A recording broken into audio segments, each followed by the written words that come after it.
Assalamualaikum warahmatullahi wabarakatuh. Mari kita simak bersama-sama kajian Islam Ustadz Mustafa yang berjudul syarat-syarat melakukan ibadah puasa.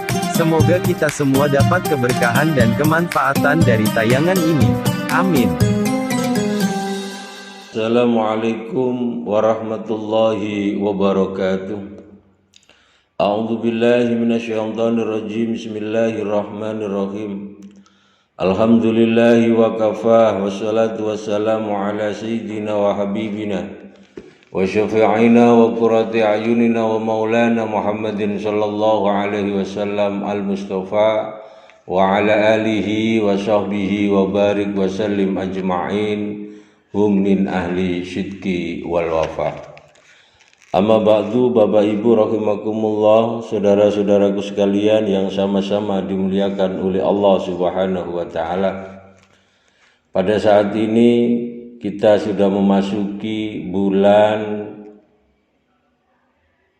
Ramadan. Pada saat ini kita sudah memasuki bulan Ramadan, artinya sebentar lagi kita di malam ini kita sudah berada di bulan Ramadan.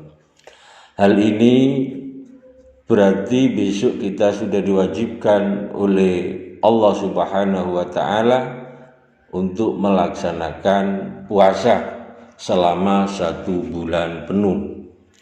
Berdasarkan dari hadis Rasulullah sallallahu alaihi wasallam, sumu li ru'yati wa abtilu li ru'yati wa in hum 'alaikum fa akmilu iddata salasina yauman. Jika kau melihat bulan pada tanggal 1 bulan Ramadan, maka diwajibkannya bagimu untuk berpuasa. Artinya siang harinya kita diwajibkan berpuasa. Kemudian wa abtilu li ru'yati. Ketika kita melihat bulan, maka kita juga diwajibkan untuk berbuka. Dalam artian ketika tanggal 1 bulan Syawal terlihat pada kita, maka kita diwajibkan berbuka. Artinya haram bagi kita untuk berpuasa. Fa in hum 'alaikum fa akmilu iddata salasina yauman. Kemudian ketika kita tidak terlihat bulan, ketika bulan itu tidak terlihat oleh kita, maka wajib bagi kita untuk menyempurnakan hitungan 30 hari, baik Ramadannya ataupun Sya'bannya.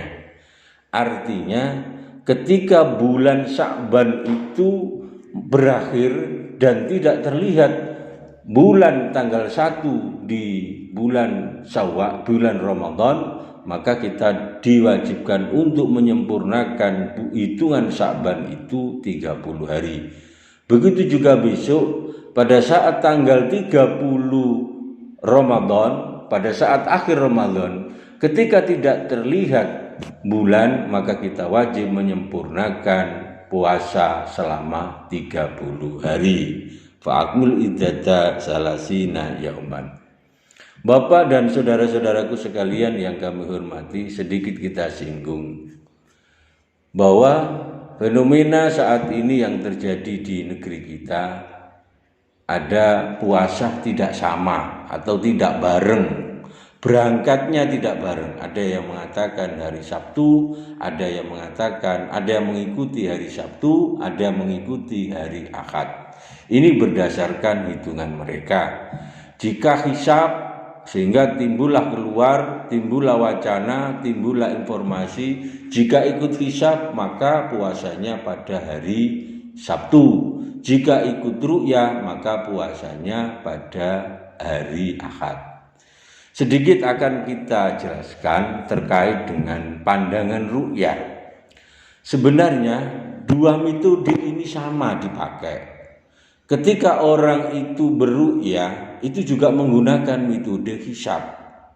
Sehingga untuk mengetahui akhir Ramadan, akhir bulan Sya'ban dan akhir Ramadan, itu tentunya diawali dengan hisab. Akan tetapi hisab itu adalah perhitungan, perkiraan. Dari perjalanannya matahari dan bulan, ini diperkirakan. namun nyatanya adalah pada ru'yah itu sendiri. Sekali lagi, kita tidak ikut mempermasalahkan bagaimana dia ini berpedoman pada hisab dan satunya berpedoman pada ru'yah. Tapi perlu diketahui bahwa orang yang melakukan puasa dengan dasar ru'yah itu sebenarnya diawali dengan melakukan hisab. Namun hisab adalah perkiraan, sementara yang real adalah ru'yah itu sendiri. Saudara-saudara sekalian yang kami hormati, secara logika kita bisa mengatakan seseorang itu bisa sampai di perjalanan dari Jakarta pulang ke Lamongan itu diperkirakan jam 7 sampai di rumah. Akan tetapi realnya adalah besok pagi. Ketika benar-benar dia datang dari Jakarta itu jam 7 pagi itu. Itulah yang dikatakan dengan ru'yah. Sementara dalam proses perjalanan ini kita tetap menggunakan hitungan. Kalau naik pesawat maka diperkirakan menghabiskan waktu sekian jam.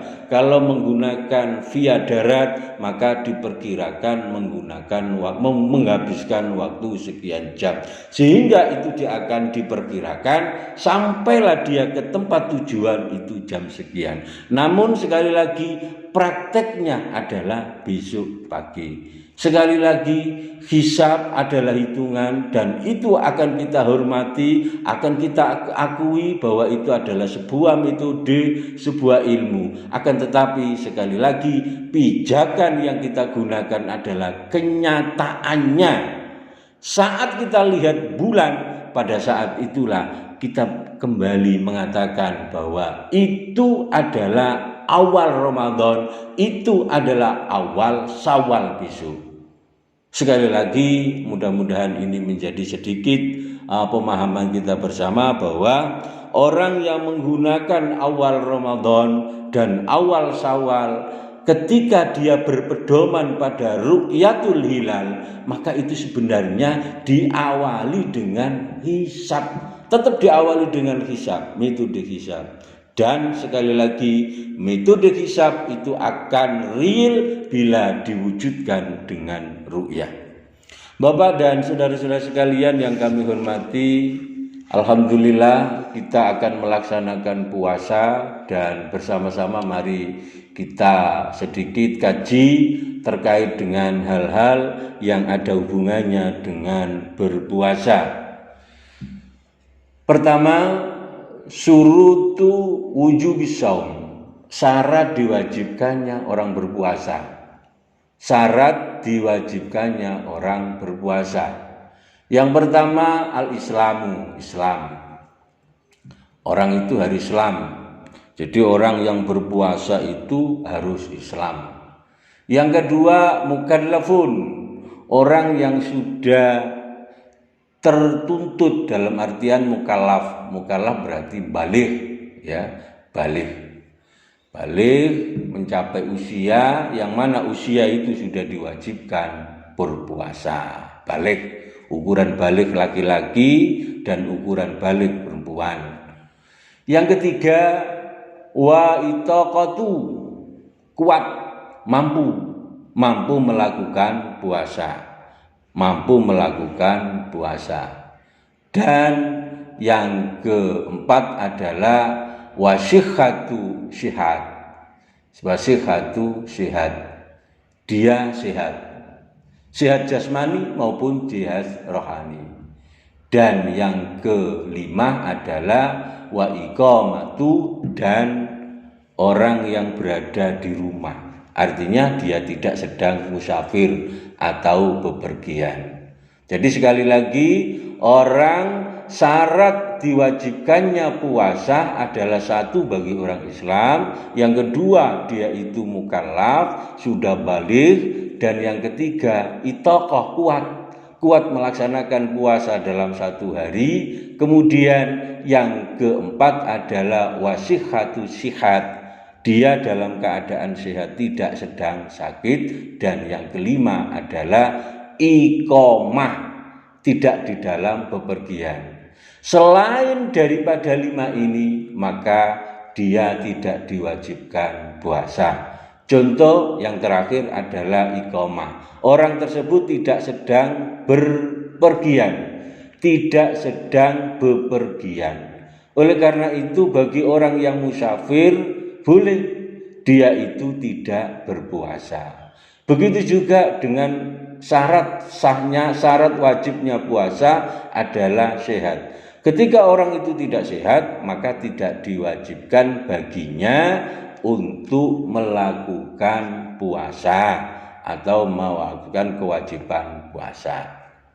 Itu syarat wajibnya puasa. Yang kedua, syurutu sihhatihi shaum arba'atu asya. Syarat sahnya puasa itu ada 4. Syarat sahnya puasa itu ada 4. Al-awwal al-Islam. Jadi syarat sahnya puasa itu ada 4. Yang pertama Islam. Orang itu dikatakan puasanya sah manakala orang tersebut Islam. Jika tidak Islam, maka tidak sah salatnya. Orang murtad tidak sah puasanya. Yang kedua al-aqlu. Orang yang mempunyai akal, tidak sedang hilang akalnya. Contohnya orang yang gila, tidak wajib, tidak sah sholatnya. Ketika dia tidak sah puasanya. Ketika dia berpuasa, maka puasanya tidak dikatakan sah. Yang ketiga nikah an haidin wa nifas. Yang ketiga syarat puasanya seseorang bisa sah adalah suci dari haid dan nifas. Orang tersebut tidak dalam keadaan haid dan tidak dalam keadaan nifas. Nanti pada bab berikutnya atau kajian selanjutnya akan kita detailkan terkait dengan sah-sah orang melakukan ibadah. Yang keempat, ilmu biqaunil waqti qabilan lisaumi. Mengerti waktu diterimanya puasa. Artinya orang yang sedang melakukan puasa, baik puasa wajib atau puasa sunnah, itu tahu bahwa dia itu sedang puasa apa. Dan dia tahu bahwa waktu-waktu diterimanya puasa. Oleh karena itu ada waktu-waktu di antara yang tidak diperbolehkan puasa dan dalam hal ini termasuk haram, yaitu puasa pada 1 hari raya, Idain hari raya, 2 hari raya, Idul Fitri dan Idul Adha. Orang tersebut tidak diperkenankan atau tidak diperbolehkan, artinya hukumnya haram bagi dia melakukan puasa. Yang kedua pada hari tasyrik, dan yang keempat pada pada tanggal 15 ke atas, tanggal 16 ke atas di bulan Sya'ban. Itu haram baginya untuk melakukan puasa, kecuali ada uzur atau ada alasan, seperti hanya uzur karena kodok sholat, kodok puasa, yang mana pada bulan-bulan kemarin, pada bulan Ramadan kemarin dia ada puasa yang ditinggalkan, kemudian hanya pada waktu Sya'ban akhir itu dia bisa melakukan qadha karena dia baru punya kesempatan atau sedang sehat, maka diperbolehkan dia berpuasa pada bulan Sya'ban akhir, itu diperbolehkan. Atau dalam keadaan dia itu sudah punya kebiasaan, seperti puasa Daud, sehari puasa, sehari tidak, sehari puasa, sehari tidak. Lah kebetulan pada saat bulan Sya'ban, di akhir bulan Sya'ban, dia bertemu pada gilirannya sehari puasa, sehari tidak, maka dia diperbolehkan. Selain itu haram baginya untuk melakukan puasa pada hari-hari tersebut. Bapak dan saudara-saudaraku sekalian yang kami hormati, kemudian arkanus saum, rukun daripada saum, puasa. Sekali lagi, apa sih puasa itu? Puasa itu adalah al-imsak, menahan. Puasa itu adalah al-imsak, menahan. Puasa dalam pengertian bahasa adalah menahan. Kemudian dalam pengertian syar'i, istilah Islam yang dinamakan puasa yaitu menahan al-imsak anil muftirat, mencegah, menahan dari sesuatu yang bisa membatalkan puasa, mencegah dari hal-hal yang bisa membatalkan puasa. Dan nanti sambil berjalan akan kita jelaskan apa-apa saja yang membatalkan puasa. Jadi sekali lagi, puasa adalah menahan dari sesuatu yang bisa membatalkan puasa. Kemudian arkanus shaum, rukun-rukun daripada puasa, yang pertama niat. Lailan likulli yaumin fil fardhi. Lailan likulli yaumin fil fardhi. Yang pertama adalah niat. Jadi ketika orang berpuasa wajib baginya niat dalam waktu malam, pada waktu malam, kalau itu puasa fardu, seperti hanya puasa Ramadan. Artinya ketika malam itu dia sudah mempunyai niat bahwa besok pagi saya berpuasa. Berbeda, niatnya puasa dengan niat sholat itu beda. Ketika kita melakukan sholat, maka wajib bagi kita niatnya itu di awalu fi'lin. Awalu fi'linnya sholat adalah takbiratul ikhram. Maka ketika takbiratul ikhram itu kita wajib memasukkan niat di sana. Contoh juga wudu. Wudu awalu ghusli minal wajhi, itu niat kita letakkan pada saat kita membasuh muka. Berbeda dengan puasa. Kalau puasa waktu malam itu sudah diperbolehkan puasa. Nawaitu shauma ghadin, saya niat besok saya niat puasa Ramadan, maka diperbolehkan. Bahkan habis maghrib pun juga diperbolehkan bahwa besok saya niat puasa Ramadan. Lailan, jadi setiap malam harus niat. Kemudian kenapa niatnya sholat, niatnya puasa tidak sama dengan niat ketika sholat? Ini sulit karena awalu fajri shadiq ini kita sulitan untuk mengetahuinya. Jadi ketika kita mulai manjing sholat subuh, itu ketika kita itu sulit untuk membarengkan niat kita puasa dengan bersamaan awal waktu kita mulai puasa. Oleh karena itu dalam hal ini diperbolehkan ketika kita itu niat puasa, maka kita diperbolehkan jauh sebelum memulai kita berpuasa. Jadi puasa itu wajib menjaga sesuatu yang bisa membatalkan puasa. Dari mulai tulu'il fajri shadiq ila ghurubis syamsi. Mulai dari terbitnya fajar shadiq sampai dengan tenggelamnya matahari, kita diwajibkan untuk menjaga sesuatu yang bisa membatalkan puasa.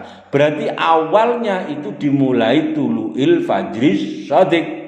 Lah, ini sulit bagi kita untuk meletakkan niat di sana. Mestinya kalau mengikuti sholat, ikut seperti aturan sholat, kita wajibnya niat adalah pada saat fajar shadiq itu keluar. Akan tetapi pada saat itu bisa jadi kita sedang tidur, kita sedang di kamar mandi, atau kita sedang lupa, kita sedang baca Quran dan yang lainnya. Oleh karena itu dalam hal ini diperbolehkan kita itu niat di awal. Artinya sebelum memulai pekerjaan itu kita sudah niat terlebih dahulu. Bapak dan saudara-saudara sekalian yang kami hormati, kiranya kajian pada sore hari ini kita cukup sekian dan akan kita sempurnakan dalam waktu ke waktu, dalam waktu seterusnya selama Ramadan. Sekali lagi, channel Mustafa 99 akan memberikan kajian secara online di channel YouTube selama bulan Ramadan.